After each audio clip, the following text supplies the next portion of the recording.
Lovers, welcome back to Coconut Brick Studios. With me today is the 20th anniversary Slave 1. This is set number 75243. It comes with 1,007 pieces and was released just a couple weeks ago for 120 US dollars. So for those of you who are, wow, dang it, that just ruined my take. So for those of you who are familiar with the original trilogy, Star Wars trilogy, you guys will probably recognize this ship as Boba Fett's ship. This is the one that takes Han Solo when he's frozen in carbonite to Jabba the Hutt's palace. So it obviously is going to come with some great minifigures. Some of them are pretty well known. You guys are going to recognize them, but there are a couple who I feel like you guys probably aren't going to recognize. So I'm excited to show them to you guys and share some interesting facts about them. The ship itself is really beautiful and has some interesting features. So let's take a look and see what we got. So this is what the ship looks like in landing mode. If it was in a hangar bay or on some kind of dock, it would be in this horizontal position. The first thing I want to speak to is the look of the ship. I think it's really beautiful. This is what attracted me to it in the first place, was the look.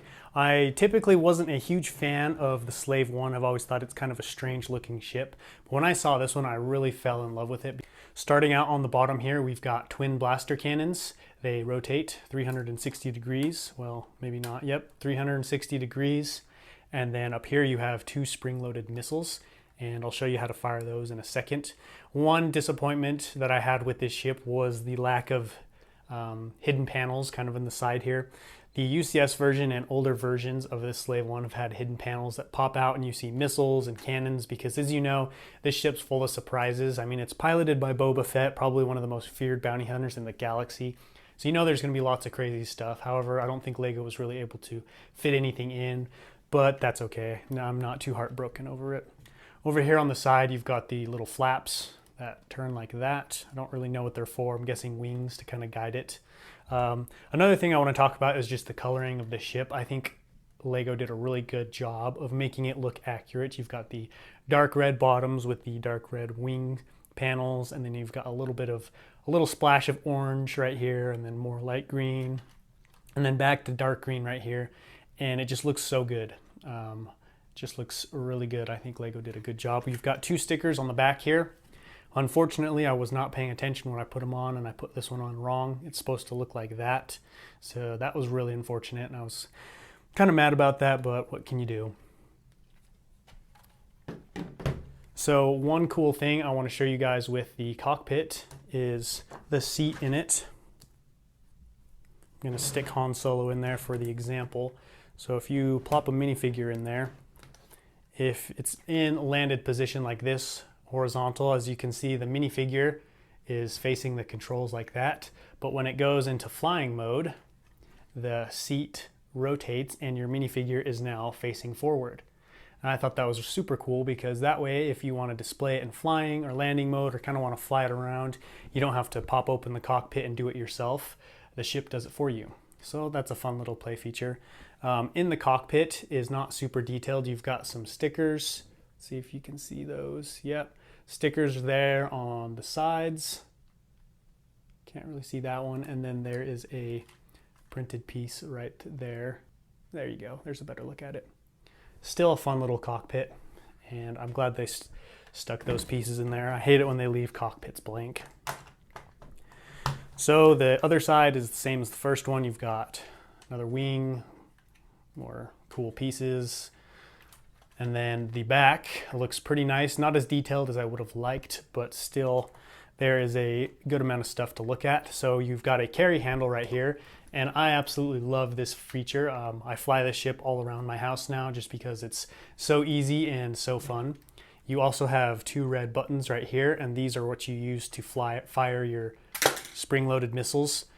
I like the placement right there because you can hold it with one hand and fly and shoot at the same time. You've got 4 engines right here. These ones are full circles, and then you have 2 half circles on either side. I think they did a good job with those. And then down here you've got 2 clasps, and those are for, I'm assuming, these laser pieces. That's what I use them for, is just sticking extra ones on down there. So random little U-shaped pipe right here for some more detailing. And yeah, that's about it. Oh yeah, one last thing I want to talk about is the cargo hold. So this just opens up like that. And if I can get the brightness to go up a little bit, you can see in there.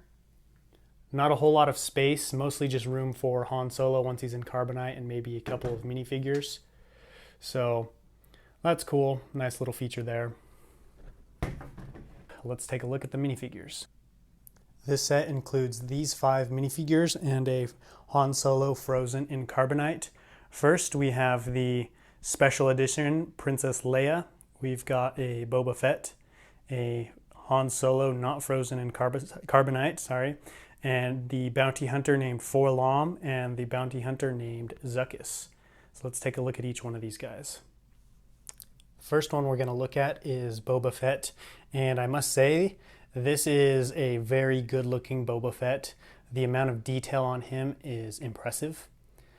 First off, you can see he's got his iconic green Mandalorian armor on with, lots of detailing on the legs and the torso. I was actually surprised with the amount of detailing on the legs here.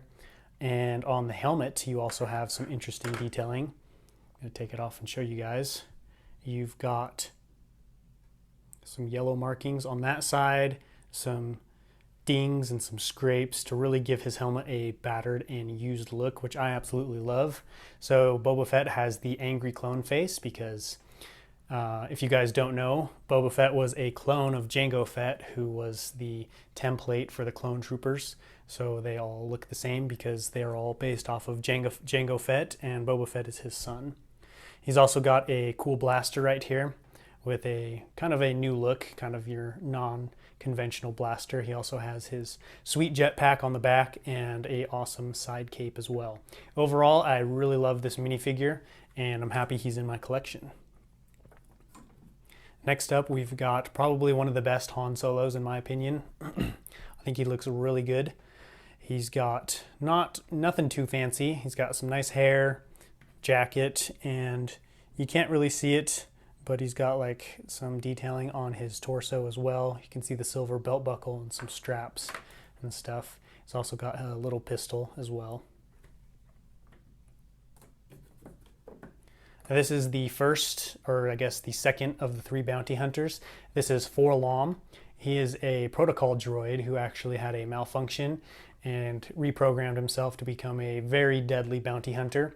Darth Vader commissioned him to hunt down and put Han Solo in carbonite. Lots of cool detailing, a really insect-like head, and a cool sniper rifle as well. The last bounty hunter from the set is Zuckuss. He's a bounty hunter as well. I don't think he's featured in the actual movies. I'm pretty sure you see Forlom in the background of a couple of the scenes with Darth Vader and the bounty hunters, but Zuckuss is not. He does, however, have a very cool head, and if you'll notice, it's very similar to the previous bounty hunter, Forlom, and that's because those protocol droids were built to look like these guys. So they're kind of buddies. They go together on lots of missions. He's got an interesting some interesting legs as well. It's not legs like conventional Lego legs. It's got like kind of a cape look, a dress or something. I don't really know if he's supposed to be a slug or what, but he does look pretty creepy and really Star Wars-ish. Last but not least, we've got the collectible minifigure. The one that comes with the Slave One is Princess Leia. This one was released in 1999, I believe. But she's got the yellow head, the yellow hair, and the 20 years of Star Wars thing on the back. So, fun little figure. Wasn't super pumped about getting her. I didn't really care if I got her or not, but I do have her now. And then lastly, we've got the Han Solo frozen in carbonite. I think they did a really good job with this. They really upped the ante and put a lot of detail into it. As you can see, he's even got a grimace on his face as well, along with lots of buttons on the side to change the temperature and to take him out if need be. So, thoughts on the 20th anniversary Slave One. I really like this set. I'm really satisfied with it.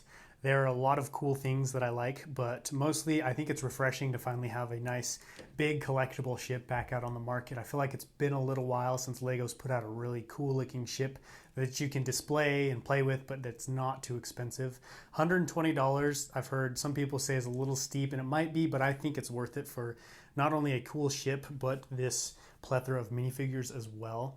One thing I do want to note is this stand is not part of the set. This is just something I made because I wanted to display it. At first, I wasn't too happy with the angle. I wanted the ship to be a little more upright, but I think it did turn out pretty good. But I want to know what you guys think down in the comments. So let me know if you think it should be tilted more back or if you like it like this. So ship aside, I also think the minifigures are really cool as well. You get some fun ones that you don't usually get. Then you get some classics like Boba Fett and Han Solo. I also forgot to put out this little Princess Leia in my intro, so sorry about that, but it also comes with her and this little stand as well that you've probably seen in lots of other videos. The detailing on it, like I said, is really cool. My only complaint is probably the lack of panels and stuff, but you could probably modify it or something like that. This is the 6th version of the Slave 1 that LEGO has put out, and in my opinion, I think it's probably the best. There is a UCS version, which is bigger and a lot more detailed. However, it is a lot more expensive, and it doesn't come with as many minifigures. So if you take the price and the piece count and kind of the look of the ship, I think this one lands probably as the best of all of them because of just the way it's angled and shaped and colored. I think this is the pinnacle of LEGO's design for the Slave 1. But I want to know what you guys think down in the comments, so let me know. As always, if you liked my videos, make sure to leave behind a like. And if you're new to the channel and you want to see more great content like this, make sure to smash that subscribe button and hit the bell so you'll be notified of all my future content. But until then, happy building.